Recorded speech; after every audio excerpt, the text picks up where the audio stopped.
La conflictiva en el derecho penal. Blanca, 3 años, está jugando con su hermano de 9 años en la habitación de ambos. Se escuchan risas y luego un grito del niño manifestando «no me pegues». La madre miraba desde lejos la situación, sin ser advertida por los niños. Veía que Blanca golpeaba a su hermano mayor mientras el niño se defendía sin atacarla.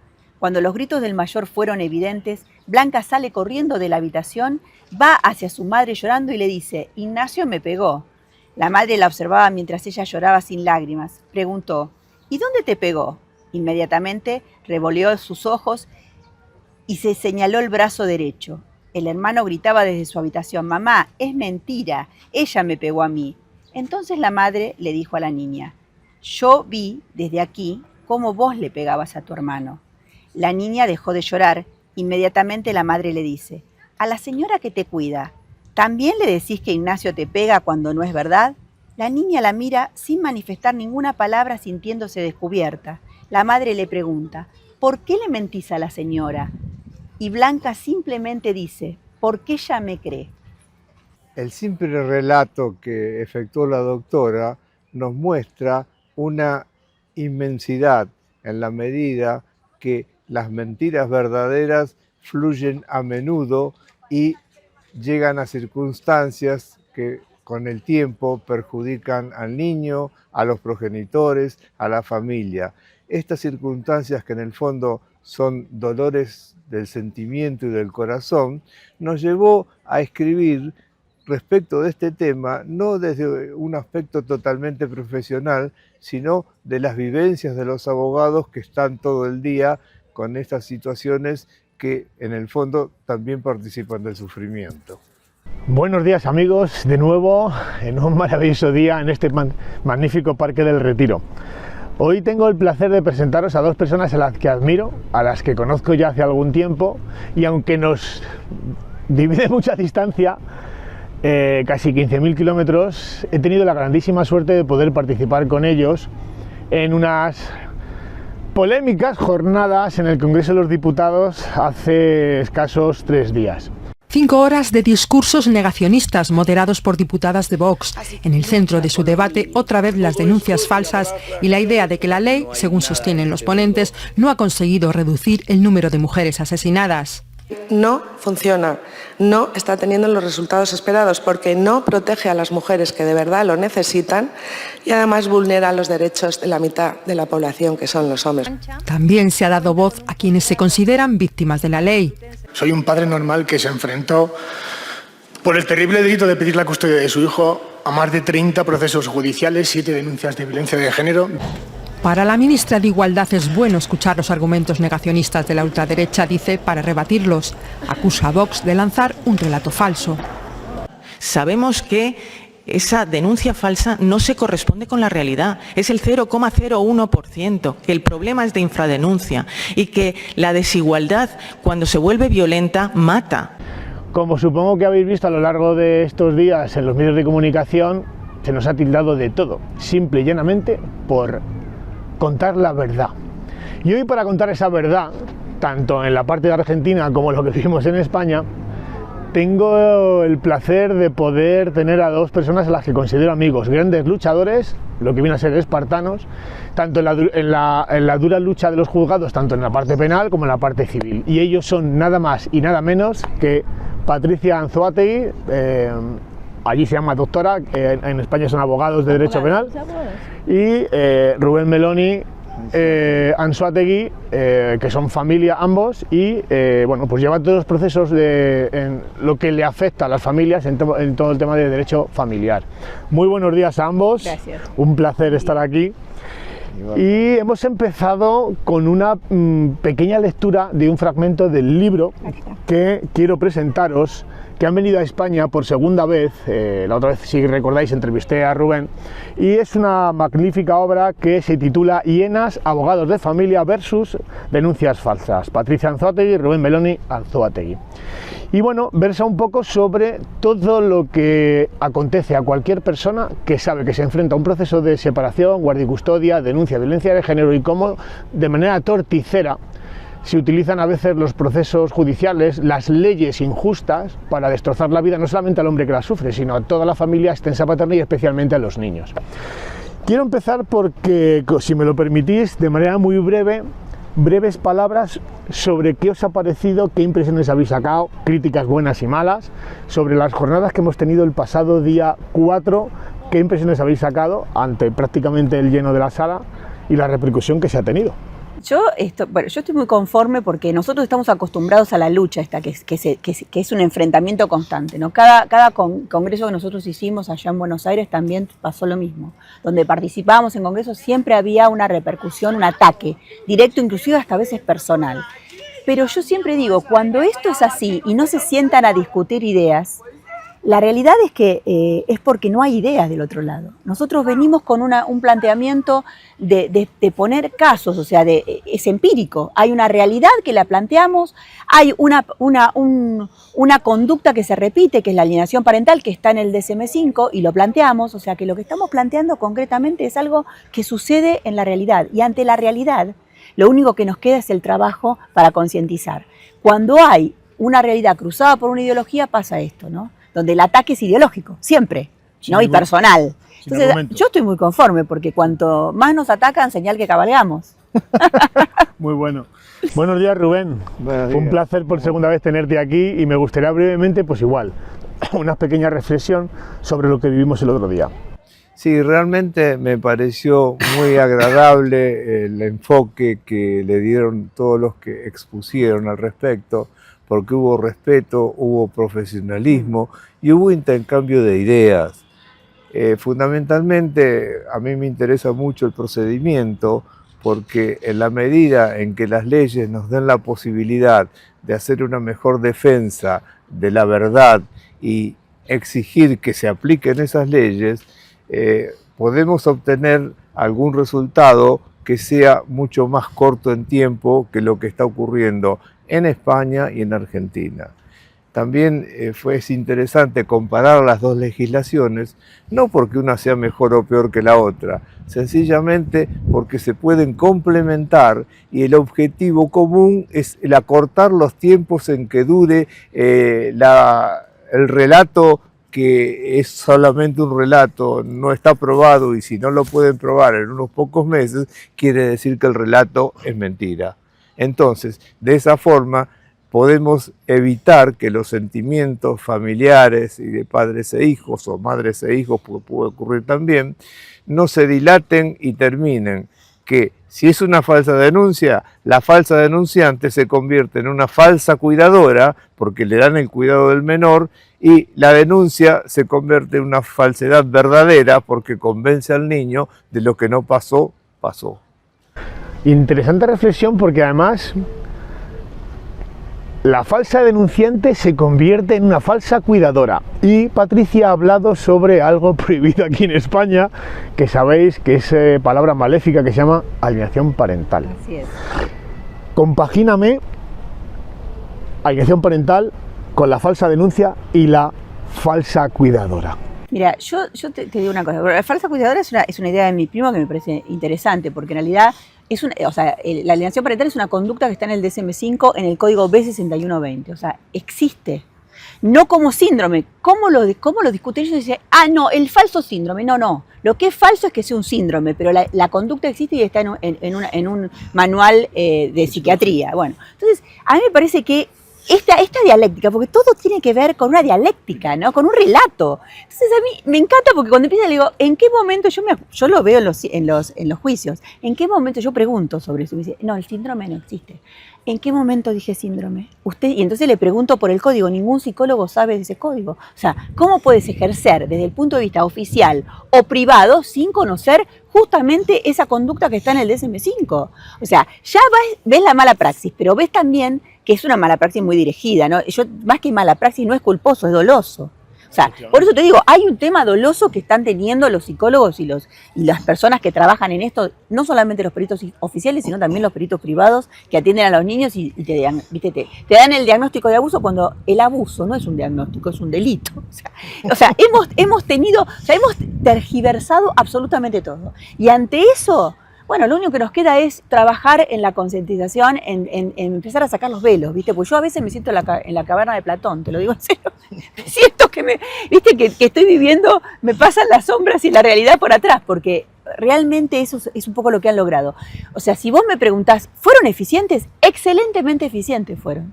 Ese es el problema. Las dejaron llegar, porque las dejan, ¿viste? Como dice el niño, porque las dejan. Entonces, ese es el tema. Yo creo que en algún punto, y el concepto que da mi primo, que es verdad, y es una realidad que es terrible, y la dice muy fino, porque él es así, es elegante.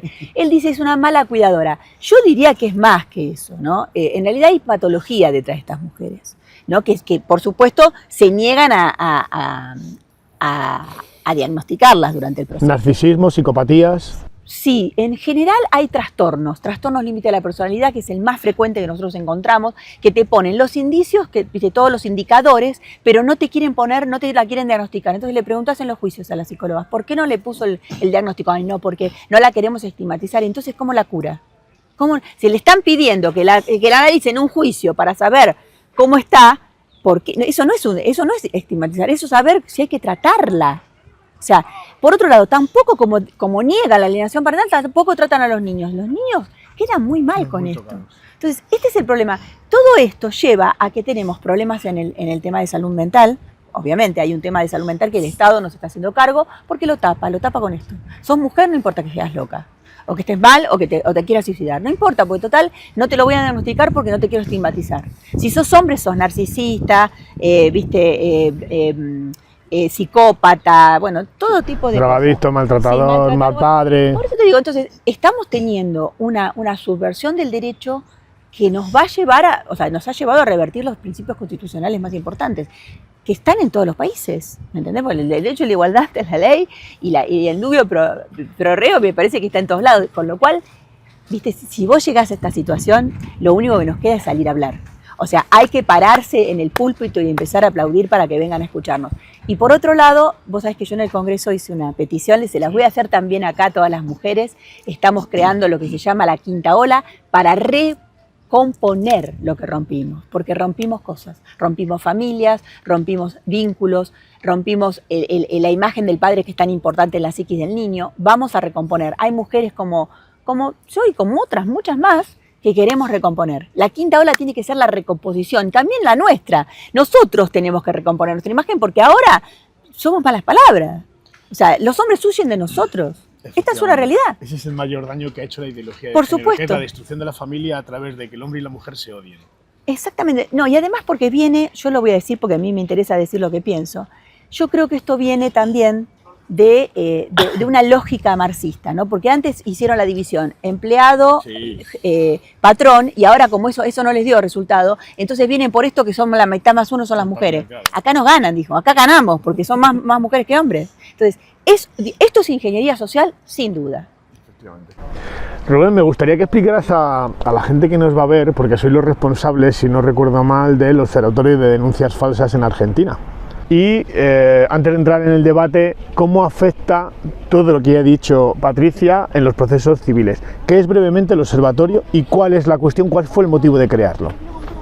Bueno, la creación del observatorio, que con Patricia lo conversamos mucho y lo definimos, tenía por único y gran objeto tener estadísticas de la realidad en cuanto a cuántas denuncias había, cuántas eran falsas, cuántos perjudicados había, cuántas víctimas se transformaban en victimarios, porque el tema avanza de una forma increíblemente correcta y se desvía a los 5 minutos. En Argentina hay una oficina de violencia doméstica donde se hacen las denuncias.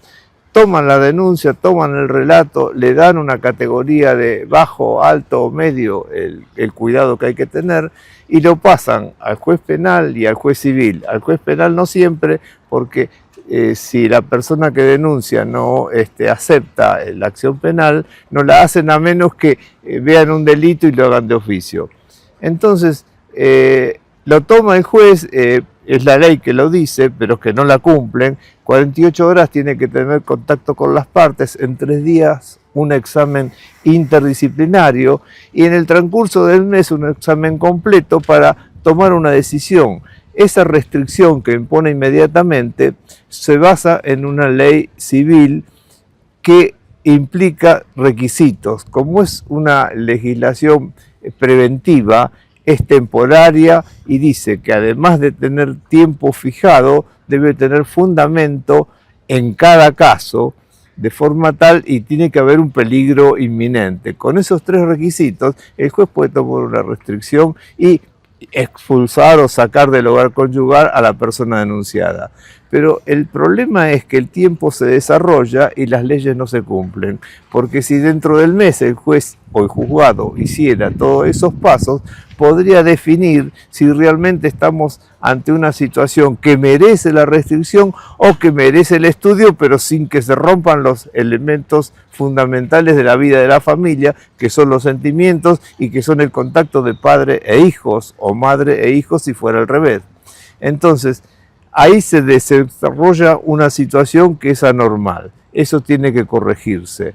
Es más, estamos pensando en ampliar esa ley, modificándola y estableciendo mejores plazos. Acá en España creo que el problema es más complejo, porque la restricción la impone el juez penal y el juez civil espera el resultado de esa restricción, pero lo que ocurre es que los objetivos de los dos fueros son totalmente distintos. Sí se complementan en cuanto a los estudios y en cuanto a las investigaciones, pero el objetivo del derecho penal es, ante la denuncia de un delito, ver si existió el delito, no buscarlo, y si no lo encuentra es porque no estuvo.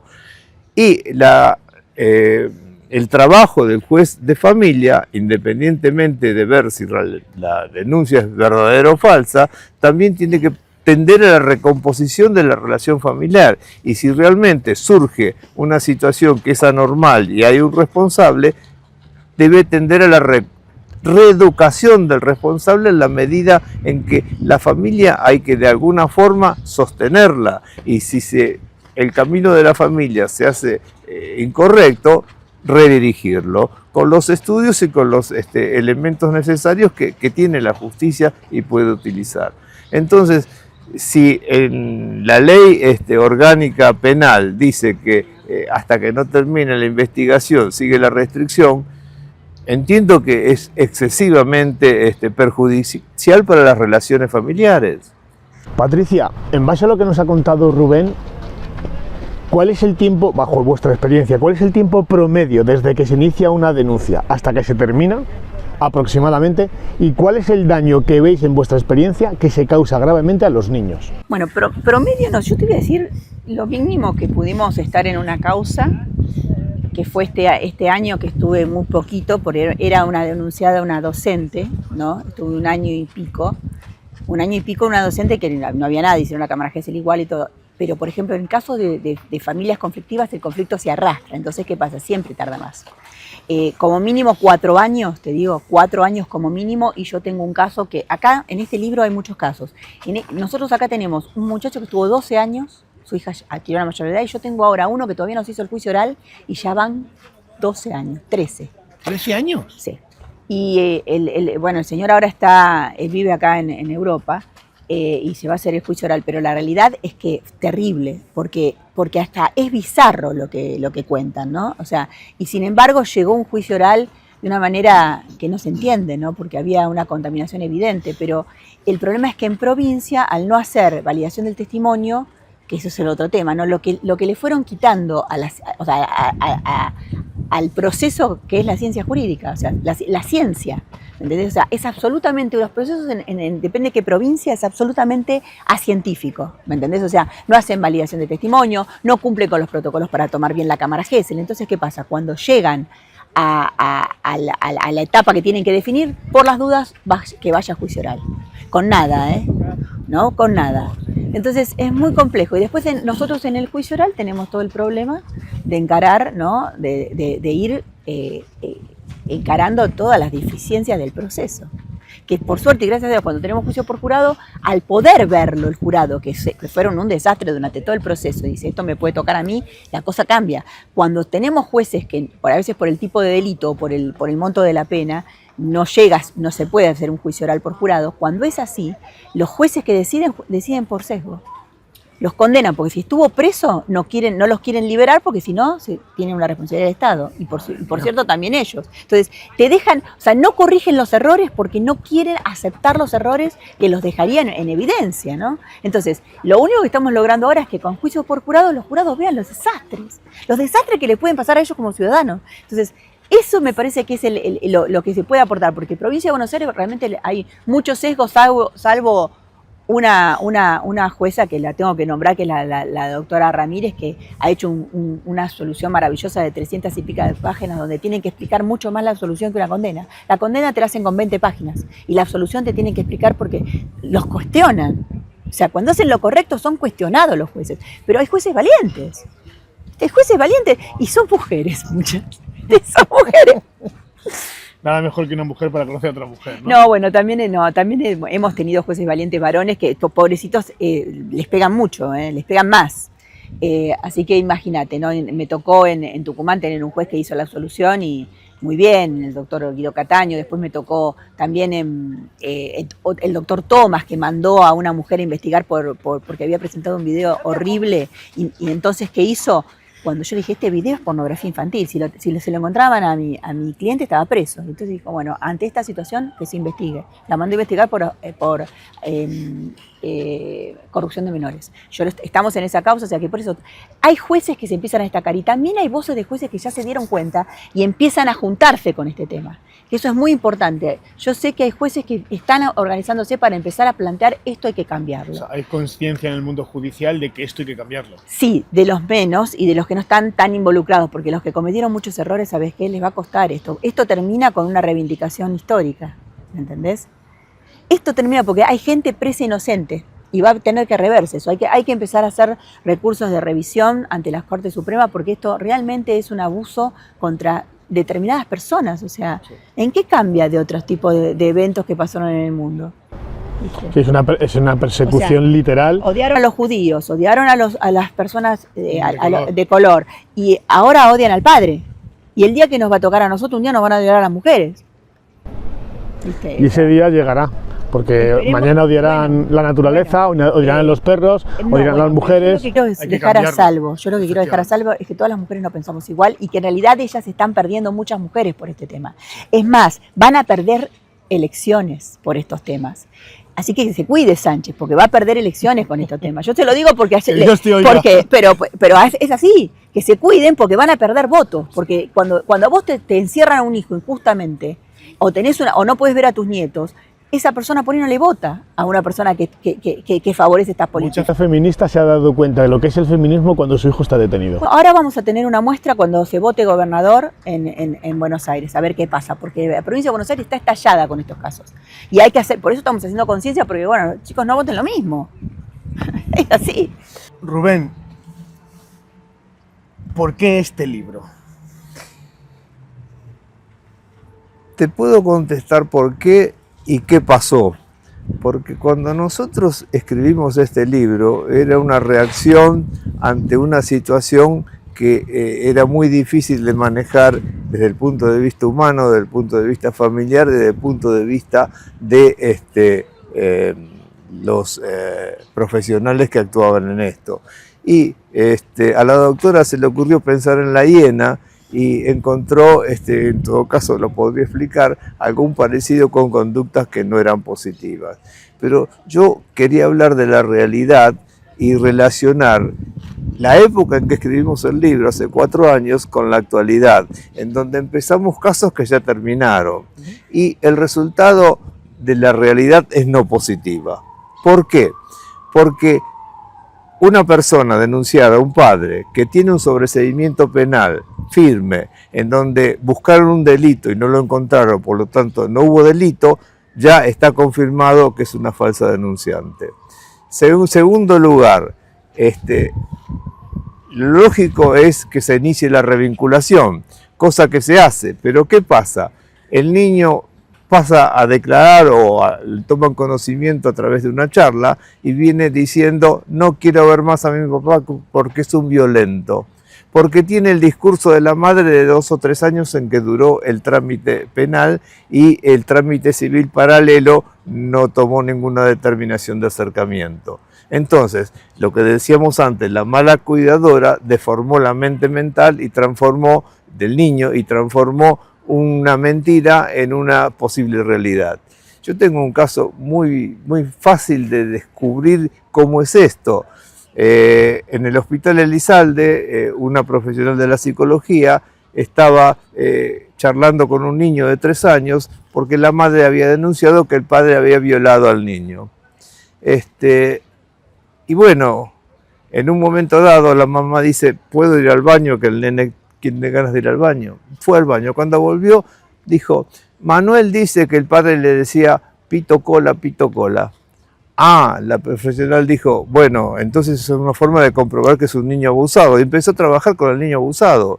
Pero resulta que los mismos profesionales de psicología nos enseñan que a los 3 años el niño no tiene memoria y no sabe lo que pudo haber pasado. Y casualmente el niño no dijo absolutamente nada, lo dijo la madre. Entonces, en base a lo que dice la madre, están desarrollando todo un informe y un tratamiento de un niño abusado que nunca se comprobó que fue abusado. Ese padre, el año pasado, fue sobreseído después de 4 años de juicio porque no encontraron el delito y el niño no vio padre, ni el más chiquito que tenía, tenía 3 años, el más chiquito tenía meses, conoció que tenía padre. ¿Cómo verías, Rubén? Es una barbaridad igual lo que voy a decir, pero la lógica dice que quien falla tiene que pagar su pecado.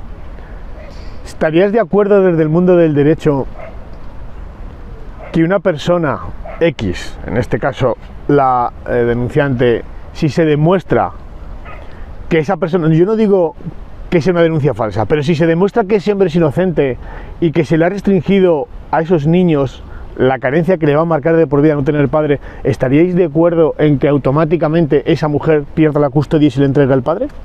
Pero sería absolutamente necesario. Además, nosotros lo que aconsejamos a los padres es iniciar un daños y perjuicios, no por la plata, sino por la forma en que esa persona que cometió 2 delitos, uno contra el padre y otro contra los hijos, de alguna forma se dé cuenta que la justicia existe. Y además, también existe la posibilidad de iniciar una acción penal que la doctora siempre nos dice que en nuestro Código Penal está tipificado como falso testimonio agravado. Claro, y se está hablando de buscar algún tipo de pena para este tipo de presuntos delitos que se convierten en tales. Entonces, yo creo que desde el punto de vista de reacción tenemos que utilizar todos los medios necesarios para que el que las hace las pague. Patricia, hay una cosa que me llamó la atención de tu jornada. Bueno, la verdad es que te felicito porque me encantó la exposición que hiciste. Se me hizo corta, porque bueno, ya sabes que el tiempo en el congreso es limitado. Se me hizo corta, pero hay una cosa que te transmito, que a mí me encantó y que a la gente le llamó la atención, y es la exposición, se me pone el vello de punta, la exposición que hiciste de unos vídeos de un caso real, donde un señor graba al abogado de la parte contraria reconociendo que se había interpuesto por parte de su expareja una denuncia falsa solo y exclusivamente para hacer daño y por dinero. Claro. Bueno, eso, ¿sabes qué? Lo interesante, ¿no? Que tiene que ver con el libro. Nosotros en el libro hablamos que fuimos, imagínate que esto lo hicimos en el 2021, nos quisieron cascotear, más o menos cuando lo dijimos, esto es un negocio. Lo veníamos diciendo hace como 20 años, pero lo decíamos, hasta que lo escribimos. Y dimos, inclusive dijimos que había agrupaciones que se dedicaban a esto, que había psicólogos, organización de psicólogos y de abogados que se dedicaban a esto. Pero ahora lo probamos. Este video, por eso te digo, yo cuando el video, cuando esta persona viene y me consulta, me dice, ¿qué hago con esto? Le digo, no, grabalo, porque es una evidencia importante. Prueba es cuando es aceptada, pero es evidencia, y es evidencia de la defensa, obviamente. Entonces, esto prueba que esto sucede y que es por dinero, porque utilizan en realidad estos abogados y estos grupos de psicólogos, utilizan ese odio de las mujeres para sacarle plata. Porque ahora le deben estar sacando un montón de plata porque perdió la señora. Y ahora, ¿qué quieren hacer? O sea, vos sabés que cuando es con juicio por jurado es inapelable, sí. Una absolución. Por juicio, pues quieren apelar. Le deben estar sacando plata, yo te juro. Porque además descubrieron en el juicio que la señora que decía que no le podía comprar una Play a su hijo, ni podía comprarse una silla en su oficina, ganaba alrededor de 11 millones por mes. O sea, ganaba muy bien, ¿no? Ganaba fortuna. Entonces, ¿qué pasó? Ahora los abogados se dieron cuenta que no era la pobrecita. Entonces ahora está sacando plata. O sea, esto es lo que pasa. Lo que pasa es que estas mujeres mienten y le mienten a todos. Le mienten a sus abogados también. Y hay un objetivo común, ¿no? Porque este abogado no es que ayudó a contaminar al niño para que vaya a la cámara Gesell y lo cuenta. Y dice, el que estaba era yo. Porque estos son Eso es lo que llamó la atención. Es decir, un profesional del mundo del derecho interviene en la simulación del delito, en la denuncia falsa y además... Interviene en el niño, que es gravísimo. Efectivamente, hace que un niño pase por una cámara Gesell como profesional del derecho. Ese señor entiendo que sigue ejerciendo. Viste que los niños en la Argentina tienen lo que se llama el abogado del niño, que son todas personas que no sé qué hacen porque se ponen del lado de la madre y entonces no defienden al niño, defienden a la madre. En esta causa fue terrible. La abogada del niño estaba ahí pintada, no la dejaron hablar, menos mal, porque si la dejaban hablar yo la imputaba. Te lo digo en serio. Porque la que hizo fue terrible. Primero, quería una segunda cámara Gesell. Cuando el niño se sintió aliviado por no tener que hacerlo. Lo habían llevado, pero lo querían poner porque, claro, tenían que supuestamente contradecir estas cámaras, eventualmente. Entonces, querían otra cámara Gesell. Yo dije, no, porque lo están revictimizando, el niño ya habló, y además ya está contaminado antes, lo van a volver a contaminar. Dicho y hecho. Lo presionaban para... El niño va y dice, no, la verdad que yo no sé, no tengo nada nuevo que contar. No, yo... Mejor que no tengo que ir a la cámara Gesell. Estaba aliviado. O sea, lo habían convencido porque tenía que ir. Y después el otro problema que hay, que eso me pareció muy grave, es que la abogada del niño, que quería hablar ella, ¿no? Se salvó de una causa penal, como te digo. Quería hablar. Y resulta que estaba de la mano de la condenaba, a la mujer la agarraba así, la abrazaba, la consolaba y no tenía lágrimas. O sea, se refregaba los ojos para tenerlos colorados. O sea, fue vergonzoso durante todo el alegato. Cuando declaró todo el tiempo, sí, no se le cayó una lágrima, pero hacía que lloraba. Yo digo, pero esto... Y el jurado yo creo que lo vio. O sea, los jurados no comen vidrio, son ciudadanos como nosotros. Cuando ven que esto pasó por un tamiz terrible, que el Poder Judicial se le escaparon un montón de cosas, y dice, bueno, pará que a mí me puede pasar lo mismo. O sea, lo importante de toda esta visibilización es que están empezando a darse cuenta que esto les puede pasar a cualquiera, que tienen amigos, primos, hermanos que le está pasando algo similar. Esto es como la muerte, Patricia, es decir... Y nosotros lo dijimos antes, que existía, que era un negocio, lo dijimos antes, lo venimos diciendo, lo escribimos y ahora lo probamos, ¿viste? Tenemos la evidencia. Así que, y es más, este sinvergüenza, ¿no? Me hizo una denuncia a mí por calumnias e injurias. Entonces el juez le dice, bueno, tráigamelo, porque los videos no los podía poner enteros, pues si veía esto... Bueno, el juez cuando los vio, se ve que llegó a acceder a los videos, ve los videos completos, y dice, esto es de interés público. Acá la doctora no cometió primero que ella no lo subió, segundo, no cometió ninguna infidencia porque esto es de interés público. O sea que tienen que investigar los delitos que cometió este grupo de abogados porque es vergonzoso. ¿Ese señor sigue ejerciendo a día de hoy? Y sí, porque el Colegio de Abogados... ¿No suspende ese tipo de sinvergüenza? No, rechazó en límite el Colegio de Abogados de la provincia de la capital federal, con lo cual nosotros ese tema les va a costar al Colegio de Abogados, porque la realidad es que ellos se adelantaron. Teníamos detrás de este juicio justamente una persona muy influyente, un abogado relacionado con gente del poder. Entonces, lamentablemente eso influyó, ¿viste? Porque a veces consienten a la gente que tiene poder. Yo siempre lo digo, porque no se puede entender que no nos dejaron poner la prueba, que no nos dejaron, que por supuesto que el Colegio de Abogados de la noche a la mañana desistiera de los 4 imputados, ¿viste? Por este tipo de cosas, cuando tenía que haberlo investigado. O sea, todos se lavan las manos porque siempre están protegiendo supuestas perspectivas de género, ¿viste? Y se olvidan de la perspectiva de infancia, ¿no? Por supuesto. Efectivamente, que eso es una de las cosas más importantes en los procesos judiciales. No solamente el matrimonio que se deshace, los bienes gananciales, la supuesta víctima, porque ya no es víctima, para mí es supuesta o falsa víctima, porque...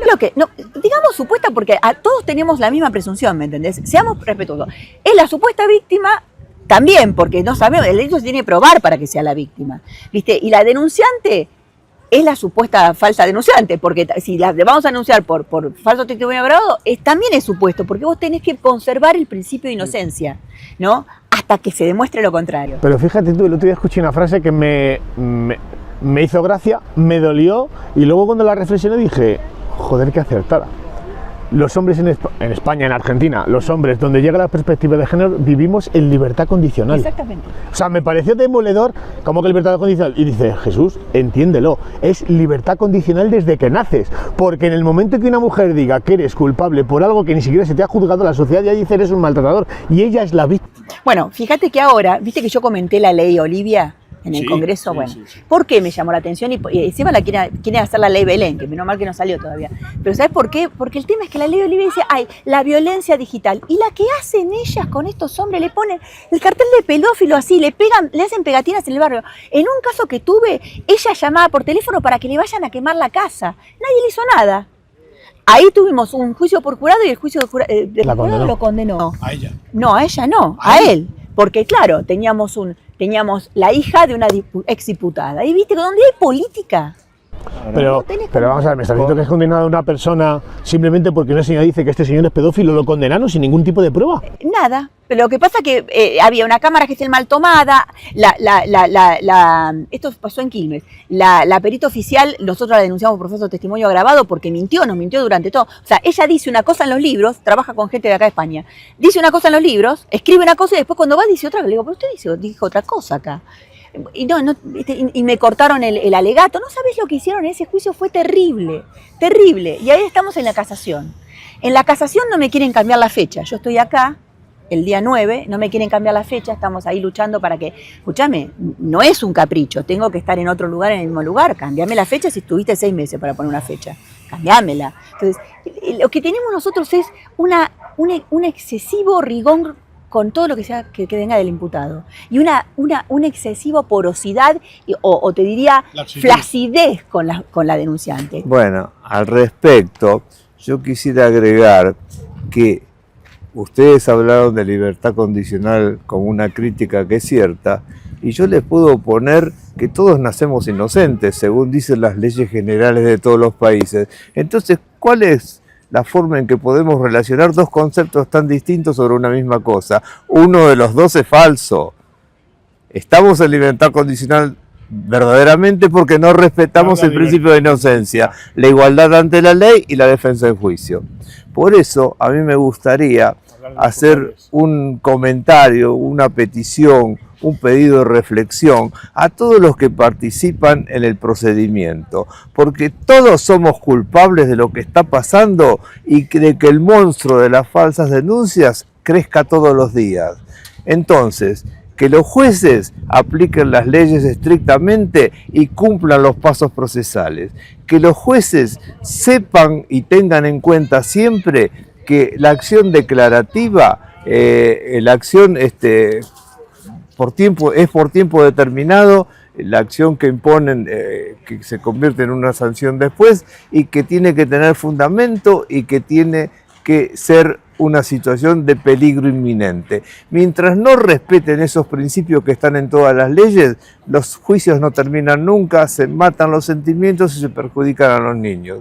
Entonces, son responsables los jueces, los magistrados, son responsables los abogados que no hacemos que cumplan la ley ni planteamos esas situaciones. Son responsables los accesorios o que colaboran con la justicia, como son los psicólogos y los psiquiatras y los trabajadores sociales, que no propenden a que esto sea todo mucho más rápido y más simple, porque hay que averiguar si es una denuncia verdadera o si es una denuncia falsa. Si nosotros esos pasos los cumplimos, todo va a ser más sencillo. Y la experiencia del libro de hace 4 años a la fecha nos da la idea de que todavía falta mucho, porque esos casos que no estaban terminados se terminaron y siguieron las restricciones en función de que la justicia civil de familia no actuaba con la rapidez necesaria.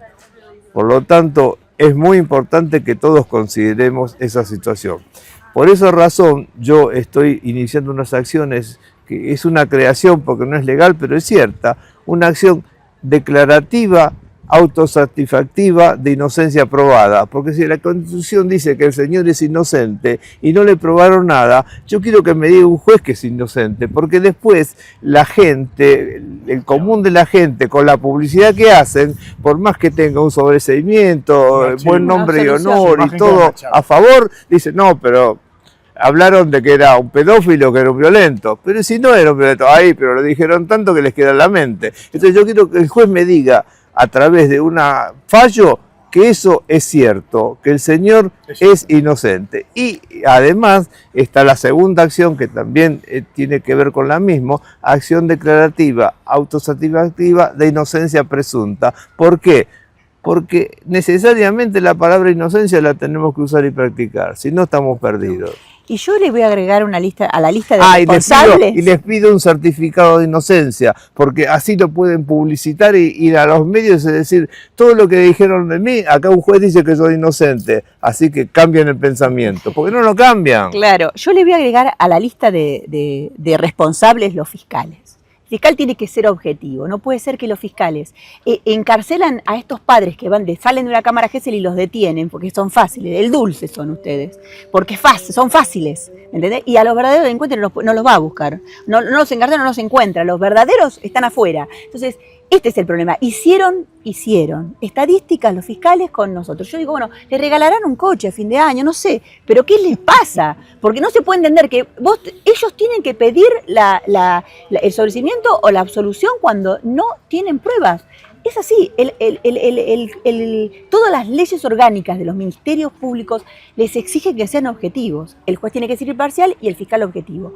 Y cuando no cumplen, hay que denunciarlos. Se acabó. Hay que denunciar a los fiscales. Los va a proteger el fiscal general. Y bueno, pero hay que seguir denunciando. ¿Saben por qué? Porque en algún momento esto tiene que parar. No hay otra. Mira, uno de los principales problemas, y además me gustaría para ir terminando que me respondierais cada uno desde vuestra perspectiva y profesionalidad. Hay un problema, yo no sé cómo está en Argentina, pero supongo que serán muy similares. El problema de aquí de los fiscales es que pertenecen a grupos políticos, es decir, son o progresistas o conservadores. Y entiendo, desde mi humilde percepción, es que un fiscal tiene que ser imparcial, porque es un funcionario pagado con dinero público de todos los españoles. Es objetivo, el imparcial es el juez, pero es lo mismo, porque en España, yo te voy a decir una cosa, te voy a hacer una respuesta concreta, ¿no?, en ese tema. En Argentina es peor, porque todos están bajados por el tema de la ley de Micaela. Sí. Todos tienen que fallar con perspectiva de género. Entonces, eso es. La interpretan como quieren. O sea, para ellos la perspectiva de género es ponerse del lado de la denunciante. Y no, porque la denunciante puede estar mintiendo. Y vos lo tenés que descubrir, porque vos también tenés que perseguir la verdad como fiscal. Están obligados por ley a la persecución del delito y saber cuál es la verdad. La persecución de la verdad también, porque, o sea, ellos no tienen que perseguir ¿viste? Ir detrás de un toro, ¿viste? No, acá tenés que ver si eso es un toro o una vaca, ¿viste? Es simple. Más que los fiscales, la justicia tiene que estar ajena de las ideologías. Porque ahí la balanza se descompensa totalmente, sea el fiscal, el juez, los abogados, los litigantes. Las ideologías tienen que estar afuera de la justicia. Pero entonces, esta es la pregunta que yo quiero lanzar. ¿Cómo limpiamos la mente retorcida, maquiavélica y podrida de un juez y un fiscal que ha sucumbido al veneno inyectado de la perspectiva de género a la que están obligados a practicar, porque el Consejo General del Poder Judicial obliga a que los jueces, para ser magistrados, tengan que estudiar perspectiva de género? Ya están envenenados. Claro, ¿cómo limpiamos eso? Acá hay un poder que no lo tocamos y es el principal responsable, que es el legislativo, porque si legislan esas leyes ya están provocando la maldad. Entonces la culpa no es del político, entonces ¿de quién le vota? No, bueno, por eso yo siempre se los digo. Yo a veces cuando voy a las marchas, nosotros vamos a las marchas y hablamos con la gente. Y digo, chicos, no voten gente que nos llevó a esto. Este es el tema, ¿no?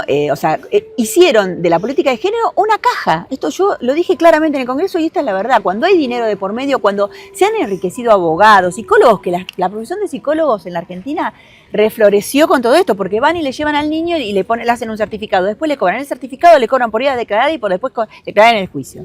Entonces, de $3.000 a $5.000 por hacer eso.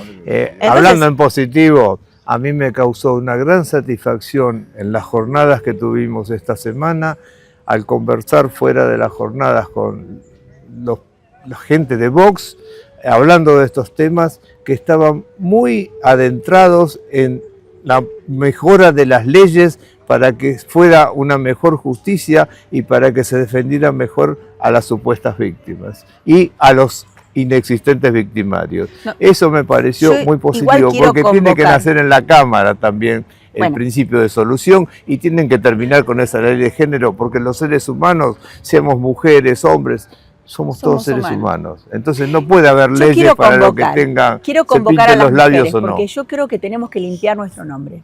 Yo creo que hay mujeres que no pensamos igual y que sostenemos que para nosotros la familia sigue siendo el núcleo de la sociedad.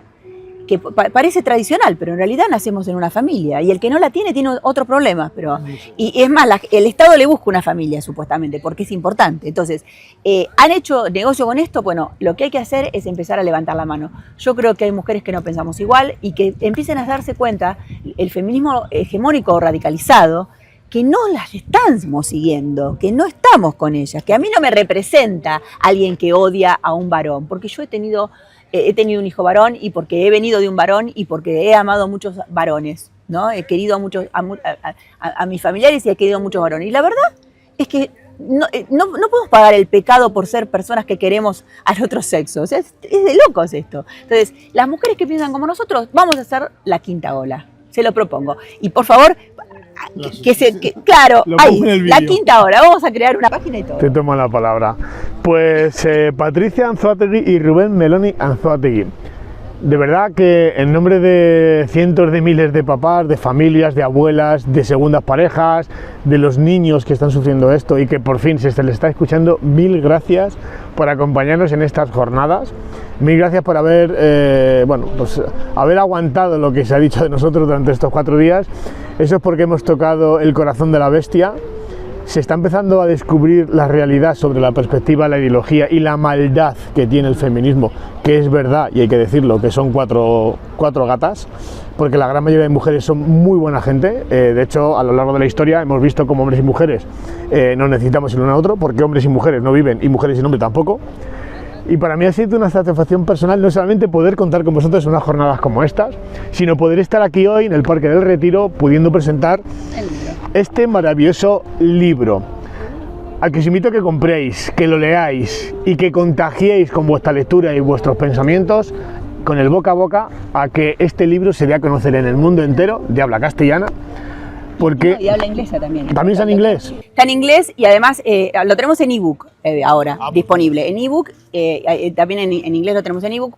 Y me gustaría tenerlo en papel en España. Vamos a ver. Si a alguien podemos conquistar.